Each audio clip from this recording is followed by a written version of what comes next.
Hello dear friends, salt and paper ചാനലിന്റെ food സ്റ്റോറീസിലേക്ക് എല്ലാ പ്രിയപ്പെട്ടവർക്കും ഊഷ്മളമായ സ്വാഗതം. ഇന്നൊരു അടിപൊളി 4 മണി പലഹാരവും കൊണ്ടാണ് ഞാൻ ഇന്ന് വന്നിരിക്കുന്നത്. പേര് കേട്ടാൽ തന്നെ വായിൽ കപ്പലോടിക്കാനുള്ള വെള്ളം വരും. Variety cheesy sausage. യെസ്, അതാണ് നമ്മുടെ ഇന്നത്തെ ഐറ്റം. കുറച്ച് സമയം അടുക്കളയിൽ കയറി മെനക്കെട്ടി ഐറ്റം ഒന്ന് ഉണ്ടാക്കിയാലുണ്ടല്ലോ, പൊന്നും മോനെ 4 മണി ചായ പൊളിക്കും.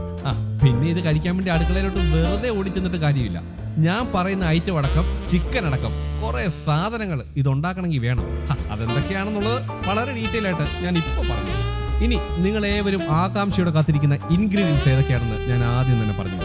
നമുക്ക് പ്രധാനമായിട്ടും വേണ്ടത് മുട്ട, പഞ്ചസാര, ഡ്രൈ ഈസ്റ്റ്, മൈദ, അരിപ്പൊടി, ഉപ്പ്, വെള്ളം. പിന്നെ വീട്ടിലില്ലാത്ത ഒരു ഐറ്റം ഉണ്ട്, അത് കടയിൽ തന്നെ പോയി മേടിക്കണം, ചിക്കൻ സോസേജ്.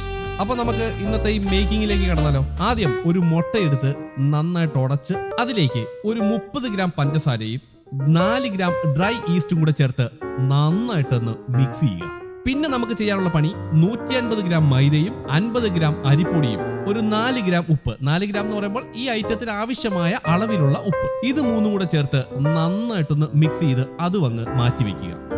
അത് മാറ്റി വെച്ചിട്ട് വെറുതെ അങ്ങ് ഇരുന്നാൽ പോരാ, അതിലെ ആവശ്യത്തിന് വെള്ളം ഒഴിച്ച് നന്നായിട്ട് മിക്സ് ചെയ്ത് ഒന്ന് പൊങ്ങി വരുവാൻ വേണ്ടി എടുത്തു വെക്കുക. ഇനി നമുക്ക് പാചകത്തിലേക്ക് കിടക്കാം. പാചകം മാത്രം പോരാ, പാചകവും കൂടെ സൈഡായിട്ട് നടക്കണം. ആദ്യം നമ്മുടെ സ്റ്റൗ ഓൺ ചെയ്ത് ഒരു പാത്രത്തിൽ കുറച്ച് വെള്ളം തിളപ്പിക്കുക.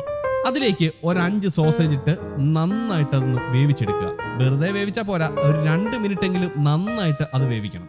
ഇനി ആ വേവിച്ച സോസേജിനെ നടുവേ മുറിക്കുക. കറക്റ്റ് സെന്റർ നല്ല ഭംഗിയായിട്ട് നമ്മൾ അതിനെ മുറിക്കുന്നു. എന്നിട്ട് നമ്മൾ മേടിച്ചു വെച്ചിരിക്കുന്ന ചീസിനെ സെയിം അളവിൽ മുറിക്കുക. ഇനിയാണ് ശ്രദ്ധിക്കേണ്ടത്, നീളമുള്ള ഒരു സ്റ്റിക്കില് ആദ്യം സോസേജിന്റെ മുകളിൽ ചീസ് എന്ന വിധത്തിൽ എടുക്കുക. എന്നിട്ട് ഒരു സോസേജിനെ മുഴുവനായിട്ടും ഒരു സ്റ്റിക്കിലേക്ക് കുത്തിവെക്കുക. അത് മാറ്റി വെച്ച ശേഷം ഒരു ഉരുളക്കിഴങ്ങിനെ ചെറുതായി കട്ട് ചെയ്ത് 3 മിനിറ്റ് നന്നായിട്ട് അവനെ വേവിച്ചെടുക്കുക. ഈ വേവിച്ചെടുത്തതിന് ശേഷം ഒരു പ്ലേറ്റിലിട്ട് കോൺ സ്റ്റാർച്ചിൽ ഒന്ന് മുക്കിയെടുക്കുക. അങ്ങനെ മുക്കിയെടുത്ത ഉടനെ അടുത്ത പരിപാടിയിലേക്ക് പോകരുത്. ഈ മുക്കിയെടുത്ത ഉരുളക്കിഴങ്ങ് നേരെ മാറ്റി വെക്കുക. പിന്നെ നമ്മൾ മേടിച്ചു വെച്ചിരിക്കുന്ന ഇൻസ്റ്റന്റ് നൂഡിൽസിനെ എടുത്ത് അതിനെ ചെറിയ ചെറിയ പീസാക്കുക. ഫുൾ സൈസിൽ അതേപടി ഇട്ടേക്കരുത്, സംഗതി കയ്യിൽ നിന്ന് പോകും. അതുകൊണ്ട് ചെറിയ ചെറിയ പീസാക്കി വേണം ഇൻസ്റ്റന്റ് നൂഡിൽസ് ചേർക്കാൻ. ഇനി നമ്മൾ ബേക്കറിയിൽ നിന്ന് മേടിച്ചതോ അല്ലെങ്കിൽ ബ്രെഡ് എടുത്ത് മിക്സിയിലിട്ട് നമ്മൾ തന്നെ പൊടിച്ച് വീട്ടിലുണ്ടാക്കിയതോ ആയ ബ്രെഡ് ക്രംസ് എടുത്ത് ഒരു പ്ലേറ്റിലേക്ക് വെക്കുക. ആദ്യം പൊങ്ങി വരാൻ വേണ്ടി നമ്മൾ കുറച്ച് മാവെടുത്ത് മാറ്റി വെച്ചിരുന്നു. അവന്റെ ആവശ്യം ഇപ്പോഴാണ് വരുന്നത്. അവനെ ഇങ്ങെടുത്ത് നമ്മുടെ മുമ്പിലേക്ക് വെക്കുക. അതിൽ 3 സ്റ്റിക്കും ഒന്ന് നന്നായി മുക്കി പൊതിഞ്ഞെടുക്കുക. ആദ്യം മുക്കേണ്ടത് ബ്രെഡ് ക്രംസിലാണ്. പിന്നെ പൊട്ടറ്റോയിലേക്ക് മുക്കി അതിന്റെ മുകളിലേക്ക് ബ്രെഡ് ക്രംസ് വിതറുക. എന്നിട്ടോ അടുത്ത സ്റ്റിക്കിനെ ഇങ്ങെടുക്കുക, മാഗിയിൽ നന്നായിട്ടൊന്ന് പൊതിയുക. എന്നിട്ട് ബ്രെഡ് ക്രംസിൽ വൃത്തിയായിട്ട് ഒന്നുകൂടി മുക്കിയെടുക്കുക. വെറുതെ ഇങ്ങനെ മുക്കിക്കൊണ്ടിരുന്നാൽ പോരാ, ഇവനെ ഒന്ന് ഫ്രൈ ചെയ്ത് കുട്ടപ്പനാക്കി എടുക്കണ്ടേ. അതിനു വേണ്ടിയിട്ട് ഒരു പാനിൽ കുറച്ച് എണ്ണ ഒഴിച്ച്, എണ്ണ എന്ന് പറയുമ്പോൾ അതിന്റെ അളവ് പറയാത്തത്, ഇത് നന്നായിട്ട് ഫ്രൈ ചെയ്തെടുക്കുവാൻ ആവശ്യത്തിനുള്ള എണ്ണ, അതൊരു പാനിലേക്ക് എടുത്ത് നന്നായിട്ട് തിളപ്പിക്കുക. എന്നിട്ട് നമ്മൾ മിക്സ് ചെയ്ത് സെറ്റ് ചെയ്ത് വെച്ചിരിക്കുന്ന ഓരോ സ്റ്റിക്കുകളായിട്ട് എടുത്ത് തിരിച്ചും മറിച്ചും നിർത്തിയും ഇരുത്തിയൊക്കെ ഇവനെ നന്നായിട്ടൊന്ന് ഫ്രൈ ചെയ്തെടുക്കുക.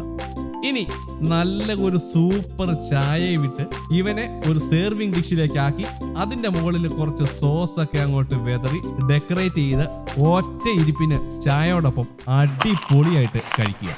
അങ്ങനെ നിങ്ങൾ മാത്രം വീട്ടിലിരുന്ന് ഒറ്റയ്ക്ക് കഴിച്ചാൽ പോരാ, നമ്മുടെ തൊട്ടപ്പുറത്തുള്ള വീട്ടിലെ അങ്കിളിനും ചേച്ചിക്കും ചേട്ടനും നിങ്ങൾക്ക് താല്പര്യമുള്ളവർക്കെല്ലാം ഓരോ പീസ് ഉണ്ടാക്കി കൊടുക്കണം. അയ്യോ, അവർക്ക് ഉറപ്പായിട്ടും ഇഷ്ടപ്പെടും, തീർച്ച.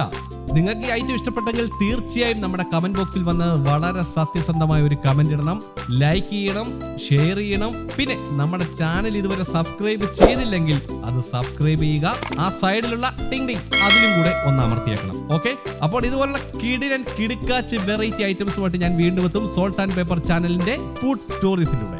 അപ്പോൾ വീണ്ടും അടുത്ത ഒരു കിടിലൻ എപ്പിസോഡിൽ നമുക്ക് കണ്ടുമുട്ടാവുന്ന പ്രതീക്ഷയോടെ ടാറ്റാ.